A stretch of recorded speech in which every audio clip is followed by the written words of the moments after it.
ಯಾರು ಇಲ್ಲೆಲ್ಲ ನೀವು ಕಲ್ತ್ಕೊಂಡಿದ್ದೀರಿ ಅದನ್ನು ಯಾರು ಚಾಪು ತಪ್ಪದೆ ಮಾಡ್ತಾರೆ ಅವ್ರು 100% ನಾ ಗ್ಯಾರಂಟಿ ಕೊಡ್ತೀನಿ ನೀವು 100% ಆಗ್ತೀರಂತ. ಅದು ನೀವು ವರ್ಕ್ ಮಾಡಿದಾಗ. I agree. When you do the work 100%, what you learned year you get 100% result. Is it right? But your work properly. ಏನು ಮಾಡಬೇಕು ನೀವು? ಕೆಲಸವನ್ನು ಪ್ರಾಪರಾಗಿ ಮಾಡಬೇಕು. ಪ್ರತಿದಿನ 1 ಅವರ್ ಓದುವುದು. ಮೊದಲಿಗೆ ಹೇಳ್ತಾ ಇದ್ದೀನಿ ನೋಡಿ. ಫಸ್ಟ್ ನೀವು ಓದುವ ಕೋಣೆ ಶುಚಿತ್ವವಾಗಿರಬೇಕು, ಸ್ವಚ್ಛವಾಗಿಟ್ಕೋಬೇಕು. ಒಂದು ನಿರ್ದಿಷ್ಟವಾದ ಒಂದು ಸ್ಥಳವನ್ನು ನೀವು ಪ್ರತಿದಿನ ಎಲ್ಲಿ ಓದಬೇಕಂತೀರಿ, ಎಲ್ಲಿ ಗಾಂಧಾರ ವಿದ್ಯೆ ಮಾಡಬೇಕಂತೀರಿ ಅದನ್ನು ಒಂದು ಸ್ಥಳವನ್ನು ನೀವು ಮಾಡ್ಕೋಬೇಕು. ಮಾಡ್ಕೊಂಡಿದ್ದೀರಾ? ಮನೆಯಲ್ಲಿ ಅದನ್ನು ನಿರ್ಮಾಣ ಮಾಡ್ಕೋಬೇಕು. ಒಂದು ಸ್ಥಳದಲ್ಲಿ ಕರೆಕ್ಟಾಗಿ ನೀವು ಸೆಟ್ ಮಾಡ್ಕೋಬೇಕು. ಧ್ಯಾನ, ಯೋಗ, ಪ್ರಾಣಾಯಾಮ, ಭಸ್ತ್ರಿಕಾ ಇವೆಲ್ಲವನ್ನು ನೀವು ಫಸ್ಟ್ ಮಾಡ್ಕೋಬೇಕು. ಎಲ್ಲ ಫ್ರೆಶ್ ಅಪ್ ನೋಡಿ, ರೂಮನ್ನು ಶುಚಿಯಾಗಿಟ್ಕೊಂಡಿರ್ತೀರ, ನೀವು ಫ್ರೆಶ್ ಅಪ್ ಆಗಿರ್ತೀರ, ಅಲ್ಲಿ ಹೋಗಿ ಕೂತ್ಕೊಂಡ್ಮೇಲೆ ಏನು ಮಾಡ್ತೀರಾ? ಧ್ಯಾನ, ಯೋಗ, ಪ್ರಾಣಾಯಾಮ, ಭಸ್ತ್ರಿಕಾ, ಶವಾಸನ ಇವೆಲ್ಲವನ್ನು ನೀವು ಮಾಡ್ಕೋಬೇಕು. ಯಾವುದೋ ಒಂದು ಮಿಸ್ ಆಗ್ಬೋದು, ನೋ ಪ್ರಾಬ್ಲಮ್. ಶಾರ್ಟ್ ಕ್ರಿಯೆನೂ ಮಾಡ್ಕೋಬೋದು. ಪ್ರಾಣಾಯಾಮ, ಭಸ್ತ್ರಿಕಾ ಮತ್ತು ಅಫರ್ಮೇಷನ್ ಕೂಡ ಮಾಡ್ಕೋಬೇಕು. ಅಫರ್ಮೇಷನ್ ಮಾಡ್ಕೊಳ್ಳೋದು ಗೊತ್ತಿದೆಯಾ? ಯಾಕಂದರೆ ನೀವು ಆ ಶಕ್ತಿ ಇದ್ದೀರಿ, ಅದನ್ನು ನೀವು ಬೆಳಕಿಗೆ ತರೋದು. ನಿಮ್ಮ ಒಳಗಡೆ ಒಂದು ನಿಧಿ ಇದೆ ಅಂತ ಗೊತ್ತಿದೆಯಾ? ಅದನ್ನು ಹೊರಗೆ ತೆಗೆಯೋದು. ಪ್ರತಿದಿನ ಯಾರು 1 ಅವರ್ ಓದ್ತಾರೆ ಅವರು ಜೀನಿಯಸ್ ಆಗ್ತಾರೆ. ಒಂದೊಂದು ತಿಳ್ಕೊತ ಹೋಗ್ರಿ. ಈಗ ಯಾರು ತಮ್ಮ ಕೆಲಸವನ್ನು ತಾವೇ ಮಾಡ್ತಾರೆ, ಇನ್ನೊಬ್ರು ಹೇಳಿದ್ರಷ್ಟೇ ಮಾಡೋದಲ್ಲ, ನಿಮ್ಮ ಕೆಲಸವನ್ನು ನೀವೇ ಮಾಡ್ಕೊಳ್ಳೋದು. ಯಾರು ಮಾಡ್ತಾರೆ ಅವ್ರು ಲೀಡರ್ ಆಗ್ತಾರೆ, ಪ್ರತಿಯೊಂದನ್ನು ಕಲಿತಾರೆ. ಆಲಸ್ಯ ಬಿಟ್ಬಿಡ್ಬೇಕಿಲ್ಲಿ. ನಾನು ಯಾಕೆ ಮಾಡಬೇಕು, ನಾನು ನಾಳೆಗೆ ಮಾಡಿದ್ರೆ ಆಯಿತು, ನಾಡಿದ್ರೆ ಮಾಡಿದ್ರೆ ಆಯಿತು, ಅವು ಯಾರೂ ಇಲ್ಲ ಅಂತ ಅಂದ್ಕೊಂಡಿದ್ದೀನಿ. ಯಾರಾದರೂ ಇದ್ದೀರಾ ಆ ಥರ? ಇಲ್ಲಲ್ಲ? ದೀಕ್ಷಾ ಇದ್ದೀರಾ? ಆರ್ಯನ್ ಇದೆಯಾ? ಪ್ರಸನ್ನ? ರೈಟ್, ನೋಡೋಣ. ಗುಡ್. ನಿಮ್ಮ ಕೆಲಸವನ್ನು ನೀವೇ ಮಾಡ್ಕೋಬೇಕು. ಮನೇಲಿ ಅಪ್ಪ ಅಮ್ಮಗೆ ಹೆಲ್ಪ್ ಮಾಡೋದಾಗಿರ್ಬೋದು, ಅಪ್ಪ ಅಮ್ಮಗೆ ನೀವು ನಮಸ್ಕರಿಸೋದಾಗಿರ್ಬೋದು, ಅವರ ಪಾದಕ್ಕೆ ನಮಸ್ಕಾರ ಮಾಡೋದಿರ್ಬೋದು, ಅಪ್ಪ ಅಮ್ಮರ ಆಶೀರ್ವಾದ ಪಡೆದುಕೊಳ್ಳೋದಿರ್ಬೋದು. ಇವೆಲ್ಲವನ್ನು ನೀವು ಚಾಪು ತಪ್ಪದೆ ನೀವು ಮನಸ್ಸಲ್ಲಿ ಇಟ್ಕೋಬೇಕು. ಈಗ ಒಂದು ಸ್ಥಳದಲ್ಲಿ ಕೂತ್ಕೊಂಡ್ವಿ, ಶುಚಿತ್ವ ಮಾಡ್ಕೊಂಡ್ವಿ, ಅಲ್ಲೆಲ್ಲ ಧ್ಯಾನ ಯೋಗ ಮಾಡ್ಕೊಂಡ್ವಿ, ಲೆಸನ್ ಎಲ್ಲ ರೀಡ್ ಮಾಡಿದ್ವಿ. ಅವಾಗ ನೀವು ಗಾಂಧಾರಿ ಏನು ಕಲ್ತ್ಕೊಂಡಿದ್ದೀರಿ ಅದನ್ನೆಲ್ಲ ಪ್ರೋಸೆಸ್ ಮಾಡಿಕೊಂಡು ಫೋಲ್ಡರ್ ಹಾಕ್ಕೊಂಡು ಟೆಕ್ಸ್ಟ್ ಬುಕ್ ರೀಡ್ ಮಾಡ್ಬೋದು, ರೈಟಿಂಗ್ ಮಾಡ್ಬೋದು, ಮತ್ತು ಹೊಸದನ್ನು ಮಾಡ್ಬೋದು. ನಾನು ಹೇಳ್ಕೊಟ್ಟಿದ್ದೀನಿ ಈಗ ಆಲ್ರೆಡಿ. ಹೊಸದು ಏನು ಮಾಡೋದು, ಕ್ಯೂಬ್ ಮಾಡ್ಕೋಬೋದು, ಚೆಸ್ ಆಡ್ಬೋದು, ಕೇರಮ್ ಆಡ್ಬೋದು. ಪೇರೆಂಟ್ಸ್ನ ಬಾಜು ಕೂತ್ಕೊಂಡು A4 ಸೈಜ್ ಪೇಪರ್ ಕೊಟ್ಟು ನೀವೇನು ಬರೀತಾರೆ ನಾನು ಬರೀತೀನಿ ಅನ್ನೋದಾಗಿರ್ಬೋದು. ಮತ್ತು ಬೋರ್ಡ್ ಮೇಲೆ ಒಂದು ಪ್ರಿಂಟ್ಔಟ್ ಪಿಕ್ಚರ್ ಯಾವುದಾದ್ರೂ ಒಂದು ಅಟ್ಯಾಚ್ ಮಾಡಿ ಅದನ್ನು ಡ್ರಾಯಿಂಗ್ ಮಾಡೋದಿರ್ಬೋದು. ಡಿಫ್ರೆಂಟ್ ಸ್ಕೇಟಿಂಗ್ ಇರ್ಬೋದು, ಸ್ಕಿಪ್ಪಿಂಗ್ ಇರ್ಬೋದು, ಸೈಕಲ್ ರೈಡಿಂಗ್ ಇರ್ಬೋದು, ಮತ್ತು ಬೈಕ್ ನಂಬರ್ಸ್ ಇರ್ಬೋದು, ಆಧಾರ್ ಕಾರ್ಡ್ ನಂಬರ್ಸ್ ಇರ್ಬೋದು, ಮತ್ತು ಬೇರೆ ವಸ್ತುಗಳನ್ನ ಸ್ಕ್ಯಾನ್ ಮಾಡಿ ಹೇಳೋದಿರ್ಬೋದು. ಇದೆಲ್ಲ ಮಾಡ್ಬೋದಲ್ಲ? ಹುಡುಕ್ಬೇಕು ನೀವು. ಈಗ ನಾವು ಏನೆಲ್ಲ ಹೇಳ್ಕೊಟ್ಟಿದ್ದೀವಿ ನಿಮ್ಗೆ. ನೀವು ಏನು ಮಾಡಬೇಕು? ಈಗ ಆಚರಣೆಯಲ್ಲಿ ತರಬೇಕು. ಅದನ್ನು ಇದರಲ್ಲಿ ತರಬೇಕು, ಆಚರಣೆ ಪ್ರಯೋಗದಲ್ಲಿ ನೀವು ಬರಬೇಕು. ಮತ್ತು ಮೆಮೊರಿ ಒಳಗಡೆ ಏನು ಹೇಳಿದ್ದೀವಿ? ಅಲುಗಾಡಬಾರ್ದು. ಆರ್ಯನ್ ಆರಾಮಾಗಿ ಕೂತ್ಕೋಬೇಕು. ಮತ್ತು ಮೆಮೊರಿಯಲ್ಲಿ ಏನು ಮಾಡ್ತಾ ಇದ್ದೀರಿ? ಲೆಸನ್ ಓದೋ ಸ್ಕಿಲ್ ಹೇಳ್ಕೊಟ್ಟಿವಿ, ಯಾವ ಥರ ಓದಬೇಕಂತ ಹೇಳ್ಕೊಟ್ಟಿವಿ, ಅದನ್ನು ಯಾವ ಥರ ಇಮ್ಯಾಜ್ ಮಾಡ್ಕೋಬೇಕು, ಕನೆಕ್ಟ್ ಮಾಡ್ಬೇಕನ್ನೋದು ಹೇಳ್ಕೊಟ್ಟಿದ್ದೀವಿ. ಲೆವೆಲ್ 2 ಕೂಡ ಕನೆಕ್ಟ್ ಮಾಡೋದು ಹೇಳ್ಕೊಟ್ಟಿದ್ದೀವಿ. ಅದನ್ನೆಲ್ಲ ನೀವು ಪ್ರಾಕ್ಟೀಸ್ ಮಾಡಬೇಕು. ಯಾವಾಗ ನಿಮಗೆ ಮೆಮೊರಿ ಒಳಗಡೆ ನಾವು ಹೇಳ್ಕೊಟ್ಟಿರೋದನ್ನು ನೀವು ಪ್ರಾಕ್ಟೀಸ್ ಮಾಡಿದ್ರಿ, ನಿಮ್ಗೆ ಧೈರ್ಯ ಬರ್ತದ, ನಿಮಗೆ ಕಾನ್ಫಿಡೆನ್ಸ್ ಬರ್ತದ, ಎಸ್ ನಾನು ಮಾಡ್ಬೋದು ಅನ್ನೋದು ಬರ್ತದ. ಒಂದು ಲೆಸನ್ ರೆಡಿ ಆಗೋದು ಸ್ವಲ್ಪ ತಡ ಆಗ್ಬೋದು, ಆದರೆ ಪರ್ಫೆಕ್ಟ್ ಇರ್ತದೆ. ಆ ಒಂದು ಲೆಸನ್ ರೆಡಿ ಆದರೆ ನೀವು 10 ಲೆಸನ್ ರೆಡಿ ಆಗ್ತೀರಿ. 10 ಲೆಸನ್ ರೆಡಿ ಆದರೆ 1000 ಲೆಸನ್ ರೆಡಿ ಮಾಡ್ಕೊಂಡು ಕಲಿತೀರಿ. ಇದು ನಿಮಗೆ ಗೊತ್ತಿರಲಿ. ಏಕಲವ್ಯ ವಿದ್ಯೆ ಅಂತಂದ್ರೆ ಅರ್ಥ ಹೇಳ್ತೀನಿ ಕೇಳಿ, ನಿಮಗೆ ಮತ್ತೊಮ್ಮೆ ತಿಳ್ಕೊಳ್ಳಿ. ಇದನ್ನು ಕಡಿಮೆ ಸಮಯದಲ್ಲಿ ಹೆಚ್ಚು ಪುಟಗಳನ್ನು ಗ್ರಹಿಸಿ ವಿಶ್ವ ಪ್ರತಿಭೆ ಮಗು ಆಗುವಂಥ. ಜೀವನ ಪೂರ್ತಿ ನೌಕರಿ ಹುಡುಕೋದಲ್ಲ, ಜೀವನ ಪೂರ್ತಿ ದುಡಿಯೋದಲ್ಲ. ಹಂಗಂತೇಳಿ ನಾವು ಓದೋಲ್ಲ, ದುಡಿಯೋಲ್ಲ, ನೌಕರಿ ಮಾಡಲ್ಲ ಅಂತಲ್ಲ. ಎಜುಕೇಷನ್ ಅನ್ನೋದು ಸರ್ವಾಂಗೀಣ ಬೆಳವಣಿಗೆ ಅನ್ನೋದು ಗೊತ್ತಾಗಬೇಕು ಫಸ್ಟ್ ನಿಮಗೆ. ಅಲ್ಲಿ ಏನಾಗ್ತದೆ? ಕಡಿಮೆ ಸಮಯದಲ್ಲಿ ಹೆಚ್ಚು ಪುಟಗಳನ್ನು ಗ್ರಹಿಸಿ ನೀವು ವಿಶ್ವ ಪ್ರತಿಭೆ ಮಗು ಆದರೆ ನೀವು ಎಲ್ಲವನ್ನು ಮುಟ್ತಾ ಇರ್ತೀರಿ. ಓದೋದ್ರಲ್ಲಿ 100%, ಬರೆಯೋದ್ರಲ್ಲಿ 100%, ಮನೆಯಲ್ಲಿ ಕೆಲಸ ಮಾಡೋದ್ರಲ್ಲಿ 100%, ಜನರಲ್ ನಾಲೆಜ್ ತಿಳ್ಕೊಳ್ಳೋದ್ರಲ್ಲಿ 100%, ಪ್ರತಿಯೊಂದರಲ್ಲಿ 100% ಆದಾಗ ನಿಮಗೆಲ್ಲ ಸರ್ವಾಂಗೀಣ ಬೆಳವಣಿಗೆ ಆಗುತ್ತೆ ಅಲ್ಲಿ. ಅವಾಗ ನೀವೇನು ಮಾಡ್ತೀರಾ, ಪ್ರತಿಯೊಂದರಲ್ಲಿ ಕೂಡ ಯಾವ ರೀತಿ ರೀಚ್ ಆಗಬೇಕು. ಓಕೆ, ಓದೋ ವಯಸ್ಸಲ್ಲಿ ಓದ್ತೀರಾ, ನೌಕರಿ ಟೈಮಲ್ಲಿ ನೌಕರಿ ತೊಗೊಳ್ತೀರಾ, ದುಡಿಯೋ ಟೈಮಲ್ಲಿ ದುಡಿತೀರಾ. ಜೀವನ ಯಾವಾಗಲೂ ನೀವು ಎಂಗೇಜ್ ಆಗಿ ನಿಮ್ಮ ಶರೀರವನ್ನು ಯಾವ ರೀತಿ ಇದನ್ನು ನಾನು ಬಳಕೆ ಮಾಡ್ಕೋಬೇಕು, ಇದರಲ್ಲಿ ನಾನು ಎಷ್ಟು ಶಕ್ತಿ ಆಗಬೇಕು, ವಿಶ್ವಕ್ಕೆ ನಾನು ಯಾವ ರೀತಿ ಮಾದರಿ ಆಗ್ಬೇಕು ಅನ್ನೋದು ಕಲಿತೀರಾ.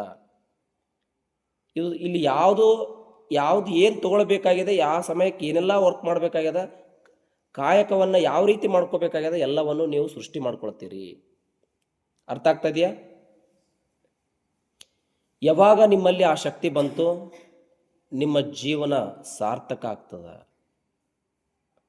ಈ ಭೂಮಿ ಮೇಲೆ ನಾವೆಲ್ಲರೂ ಬಂದಿರೋದು ಸುಮ್ಮನೆ ಅಲ್ಲ, ಈ ಹುಟ್ಟು ಸುಮ್ಮನೆ ಇಲ್ಲ.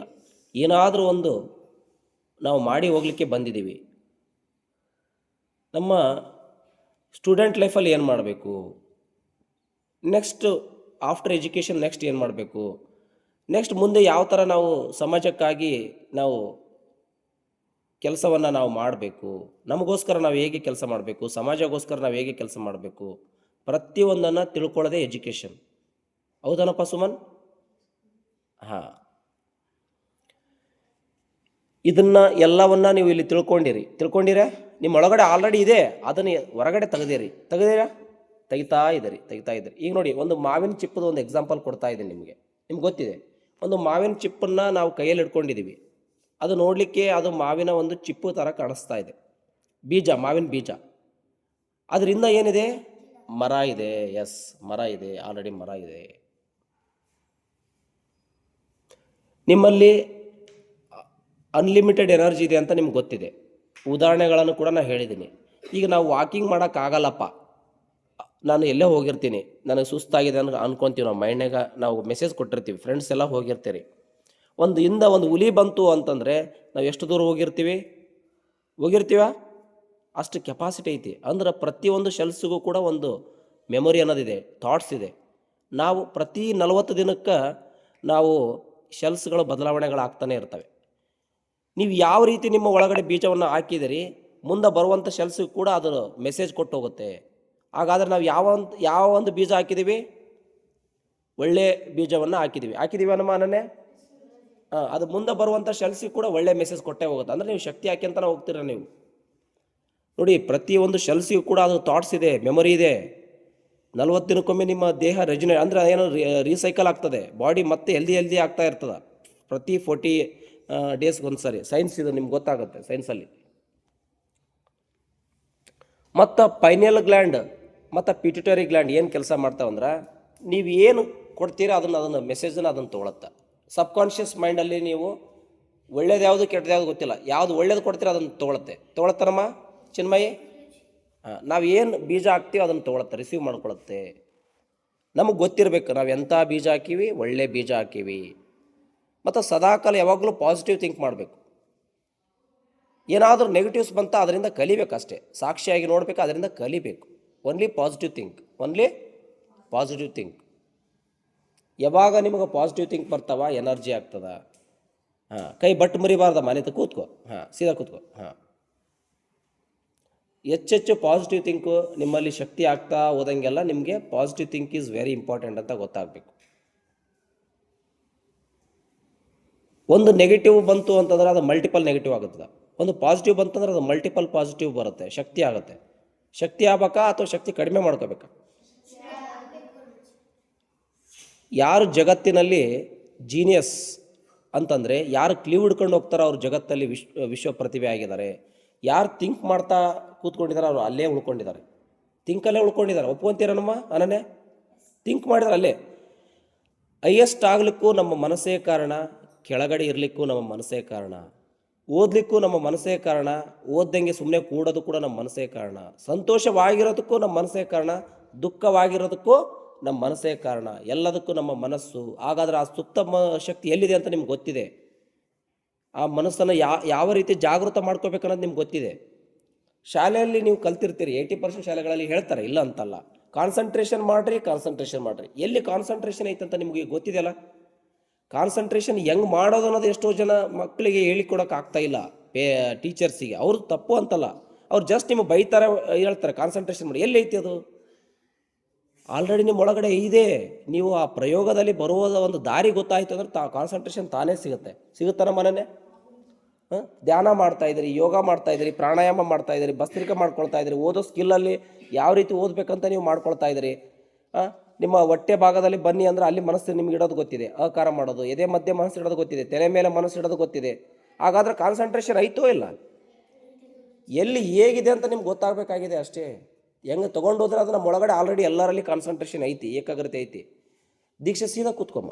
ಹಾಂ, ನೋಡಿ, ಕೆಲವು ಮಕ್ಕಳಲ್ಲಿ ಇನ್ನೂ ಸ್ಟ್ರೆಂತಾಗಿ ಕೂತ್ಕೊಳ್ಳೋಕ್ಕಾಗಲ್ಲ. ಕಾರಣ ಏನಂತಂದರೆ, ಎಷ್ಟೋ ದಿನದ ಒಂದು ನಿಮಗೆ ಒಂದು ಇದು ಬಂದಿರ್ತದೆ, ಆಲಸ್ಯತನ ಇರುತ್ತೆ, ಒಂದೇ ಸರಿ ಹೋಗಲ್ಲ. ಅದು ಒಂದು ಕಾರಣ. ಇನ್ನೊಂದು ಕಾರಣ ಏನಪ್ಪ ಅಂದ್ರೆ, ಸರಿಯಾಗಿ ನ್ಯೂಟ್ರಿಯೆಂಟ್ಸ್ ಫುಡ್ಗಳನ್ನು ತೊಗೊಳ್ಬೇಕು. ಮೊಳಕೆ ಕಾಳು, ಶೇಂಗಾ, ಬೆಲ್ಲ ವರ್ಕ್ ಮಾಡಬೇಕು, ದೇಹ ದಣಿಸ್ಬೇಕು, ಸರಿಯಾದ ಆಹಾರಗಳನ್ನು ತೊಗೋಬೇಕು. ಅವಾಗ ಮೆದುಳಿಗೆ ಶಕ್ತಿ ಸಿಗುತ್ತೆ. ಈ ಪಿಜ್ಜಾ, ಬರ್ಗರು, ಚಾಕ್ಲೇಟ್ ಇದು ಮೆದುಳನ್ನು ಶಕ್ತಿ ಕಡಿಮೆ ಮಾಡುತ್ತೆ, ಮೆದುಳಿಗೆ ಶಕ್ತಿ ಕೊಡಲ್ಲ. ಯಾವತ್ತಾ ಒಂದಿನ ತಿನ್ಬೋದು ಅಷ್ಟೇ, ತಿಂಗಳಿಗೊಮ್ಮೆ 2 ತಿಂಗಳಿಗೊಮ್ಮೆ ಏನೋ ಒಂದಿಷ್ಟು ಗೋಬಿ ಯಾವುದೋ ಒಂದು ತಿನ್ಬೋದು. ಮೇನ್ ಮುಖ್ಯ ಆಹಾರ ಯಾವುದಂದ್ರೆ ಸಿರಿಧಾನ್ಯ, ರಾಗಿ, ಜೋಳದ ನುಚ್ಚು, ಮಜ್ಜಿಗೆ, ಕಟಾಲಿ. ಈಗ ಕಡಿಮೆ ಆಗಿದೆ, ಒಪ್ಕೊತೀನಿ. ಆದಷ್ಟು ಇದನ್ನು ಪ್ರಮಾಣವನ್ನು ನೀವು ಆ ಒಂದು ಆಹಾರವನ್ನು ಸೇಕರಣೆ ಮಾಡುವಂಥ ಶಕ್ತಿ ನೀವು ಕಲಿಬೇಕು. ಮನೇಲಿ ಹೇಳಿದರೆ ಮಾಡಿಕೊಡ್ತಾರೆ, ಅಮ್ಮ ನನಗೆ ಈ ಥರ ನನಗೆ ಬಯಸ್ತಾ ಇದ್ದೀನಿ, ನನಗೆ ಕೊಡಿ ಅಂದರೆ ಕೊಡ್ತಾರೆ, ಅವರು ಮಾಡಿರ್ತಾರೆ. ಬಟ್ ಇಂಥ ಆಹಾರಗಳನ್ನು ತಿನ್ಬೇಕು. ಎಷ್ಟೋ ಮನೇಲಿ ಎಲ್ಲ ಥರ ಮಾಡಿಕೊಟ್ರು ಕೂಡ ತಿನ್ನಲ್ಲ ಮಕ್ಕಳು. ಅವ್ರು ಯಾವುದಕ್ಕೆ ಇದಾಗಿರ್ತಾರೆ, ಅನ್ನ ಸಾಂಬಾರು, ಇಡ್ಲಿ, ದೋಸೆ, ಪೊಂಗಲ್ಲು. ಶಕ್ತಿ ಯಾವುದಂತ ಎಷ್ಟೋ ಮಕ್ಕಳಿಗೆ ಗೊತ್ತಿದ್ದರೆ ಆ ಮಕ್ಕಳು ನಾವು ತಿನ್ಬೇಕನ್ನೋದು ನೀವೇ ಕಲ್ಕೋಬೇಕು. ಗಜ್ಜರಿ, ಸೌತೆಕಾಯಿ, ಗ್ರೀನ್ ವೆಜಿಟೇಬಲ್ಸು, ಮೊಳಕೆ ಕಾಳು, ಶೇಂಗಾ, ಬೆಲ್ಲ, ನೆನೆಹಿಟ್ಟು ಶೇಂಗಾ, ಬೆಲ್ಲ, ಡ್ರೈ ಫ್ರೂಟ್ಸು, ಇವೆಲ್ಲ ತಿನ್ನೋದ್ರಿಂದ ಏನು ಬರುತ್ತೆ, ನಿಮಗೆ ಶಕ್ತಿ ಬರ್ತದೆ ಮೆದುಳಿಗೆ. ಅನಿತಾ, ಕಣ್ಮುಚ್ಚಮ್ಮ, ನೋಡು, ನೀನು ಇನ್ನೂ ಪಾಸ್ ಆಗಬೇಕು. ಪಾಸ್ ಆದ್ರೆ ಮಾತ್ರ ಊರಿಗೆ. ಇನ್ನೂ ಪಾಸ್ ಆಗೋಕ್ಕೆ ನಿನ್ನ ಟೈಮ್ ಇದೆ. ಸ್ಟ್ರೇಟಾಗಿ ಕೂತ್ಕೊಳ್ಳಮ್ಮ, ಕಣ್ಮುಚ್ಚಮ್ಮ. ಹಾಂ, ಗುಡ್. ಅನಿತಾ ಚೆನ್ನಾಗಿ ವರ್ಕ್ ಮಾಡ್ತಾ ಇದ್ದಾರೆ, ಗುಡ್. ಓದ್ತಾ ಇದ್ದಾರೆ, ಬರಿತಾ ಇದ್ದಾರೆ, ಎಲ್ಲರೂ ಚೆನ್ನಾಗಿ ವರ್ಕ್ ಮಾಡ್ತಾ ಇದ್ದೀರಿ. ಅದರಲ್ಲಿ ಅನಿತಂದು ಯಾಕೆ ಹೇಳ್ತಾ ಇದ್ದೀನಿ ಅಂದರೆ, ಅನಿತಾ ಈಗ ಒಂದು 6 ದಿನ ಆಯಿತು ಬಂದು, ಎಲ್ಲ ವರ್ಕ್ ನೋಡ್ತಾ ಇದ್ದೀನಿ, ಭಾಳ ಚೆನ್ನಾಗಿ ಮಾಡ್ತಾ ಇದ್ದಾಳೆ. ನೀವೆಲ್ಲರೂ ಈಗೆಲ್ಲ ಮಾಡ್ತಾಯಿದ್ದೀರಿ, ನಿಮಗೆಲ್ಲ ನೀವು ಗುಡ್ ಸಿಕ್ಕಿದೆ. ಇವಾಗ ಅನಿತಾಗೆ ಸಿಗ್ತಾ ಇದೆ ಗುಡ್, ಸಿಗ್ತಾ ಇದೆ ಅನಿತಾ ಗುಡ್ ನಿಮಗೆ. ಹಾಂ, ಕೆಲಸ ಚೆನ್ನಾಗಿ ಓದ್ತಾಳೆ, ಬರೀತಾಳೆ, ಎಲ್ಲವನ್ನು ತಿಳ್ಕೊಳ್ತಾ ಇದ್ದಾರೆ. ಎಸ್. ಬಸವಪ್ರಸನ್ನ ಕೈ ಸೀದಾ ಮಾಡಪ್ಪ, ಚಾಚು ಕೈ ಬ್ರಹ್ಮ ಮುದ್ರೆಯಲ್ಲಿ. ಹಾಂ, ಓಕೆ. ಈಗ ಉಸಿರಾಟ ಕಡೆ ಗಮನ ಕೊಡಿ. Take a breath in. O